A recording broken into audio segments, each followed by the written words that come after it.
Welcome back to the second hour of World Crisis Radio. Webster Tarpley reporting from Washington, D.C. And now we're going to take time out from international finance and some other themes and focus on this question of the constitutional crisis in the United States and the inability of Obama to serve as chief executive on account of those clauses about natural-born citizen. Now, we know that some developments on this front are coming. The trial of Rod Blagojevich, the former governor of Illinois, one of Obama's cronies and associates in that infamous Illinois bipartisan combine that I write about in Obama, the Unauthorized Biography. That trial is going to go on, and this, of course, is about selling, trading for federal office nominations, appointments, and so forth. Of course, Obama himself is accused of doing something quite similar with the Sestak case, and now this is the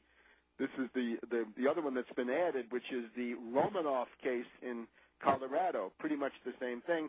We've also got Obama's very close personal friend, how can I say it, Arthur Davis, who wanted to be governor of Alabama, who has been defeated in the Alabama primary this past Tuesday. Very lopsided defeat for Arthur Davis. So things not looking good for Obama. But why don't we go to Philadelphia now and catch up with our friend Phil Berg, who's looking forward towards organizing some mass actions here in the late summer.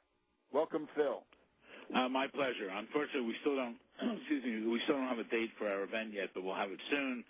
But I think that I know more and more groups have contacted me to be a part of this mass event we're going to have in Washington, D.C. We're going to have to expand the name. Right now we're calling it the Obama Birth Certificate Eligibility Obamacare March, but we're going to expand it. I think people are really irritated about this whole oil mess down there. I think, in my opinion, Obama went too far. He took all the criticism that he wasn't doing anything, and he came to the mic and said, we've been in charge from day one, which I think is baloney. But now he's going to get everything thrown at him because over in Saudi, he's had a leak 10, 15 years ago, and they immediately brought these big tankers in and started sucking all the oil out of the ocean. Nothing was done here down in the Gulf for a good period of time, and they're even delaying in responding now. You know, Obama was there last week, and now he's going back down this week. But there's more and more issues that are attracting people to me, the Tea Party individuals and others. And the basic problem we have here is that we're in a constitutional crisis because Obama is actually our new name for him, he's an imposter. He's a phony and a fraud, this biggest hoax against the United States of America.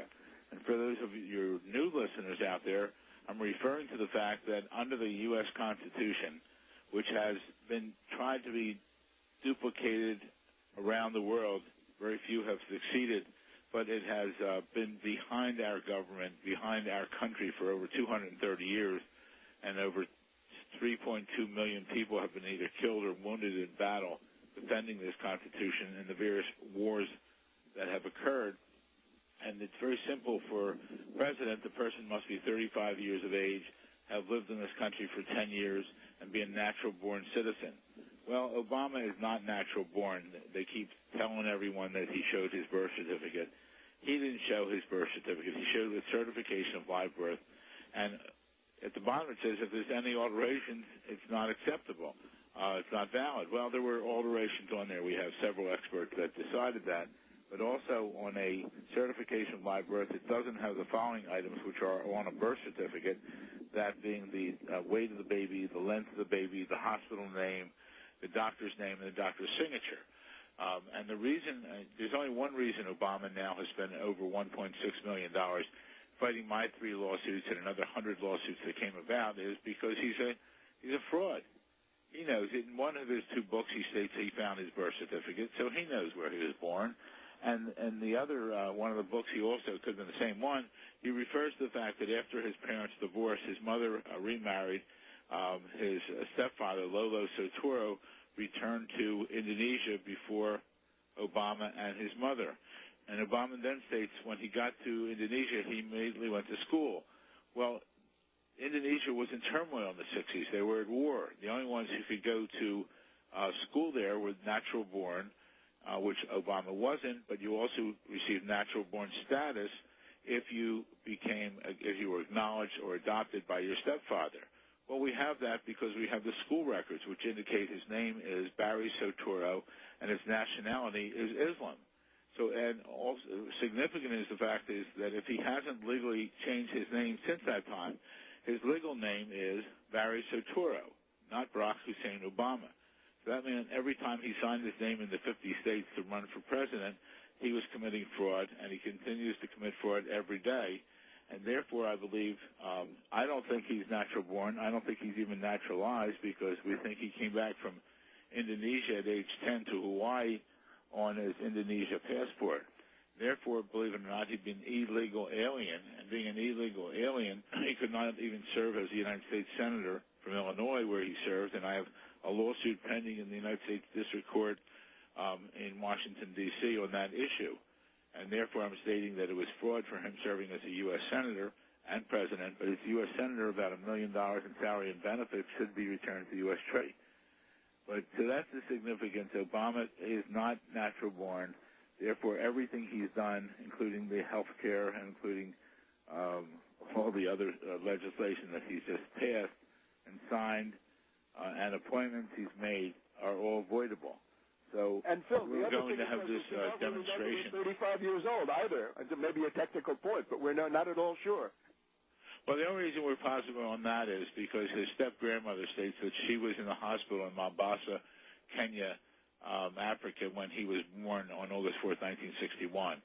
So we believe the date. We don't know. That's hearsay, right? Well, it's hearsay, yeah. We believe that to date. But to take him from the 40s down, knock him down 10 years. Well, and look, anything's possible because we just see by how he campaigned and then how he talks, the rhetoric. He's lying about everything else, which makes no sense how Glenn Beck doesn't believe him on anything except he won't touch the birth certificate. Well, Glenn Beck, if everything else is wrong, why wouldn't the birth certificate be wrong? But so the big point is we're in a constitutional crisis because when he's removed from office, and we're going to do it with all your listeners' help and people across this country, because when people realize that he won't even show a birth certificate, which every one of your listeners out there must show between 1 and 10 times in their lifetime, you needed to register your child for Little League, you need it for a passport and other things. Obama is a fraud, and he's a phony. We're the laughing stock of the world. And just by the things you see he's doing, he's like incompetent. He's inept, and his whole crew around him are. But what they're doing is leading our country into the path of Marxism, socialism, and the other things which you go into better detail than I do. So it's really urgent. It's really important that we have this, the largest march in Washington, D.C. history. I know it's a little hard because I don't have the date yet, but we'll have it very shortly, and I would like all your listeners to then go and send everyone to our website so they can prepare for it and read our website. And it's called ObamaCrimes.com, OBAMACRIMES.com, ObamaCrimes.com. If you can make a contribution, we'd like to raise enough money so we can advertise this all over the United States because the national media won't cover this story.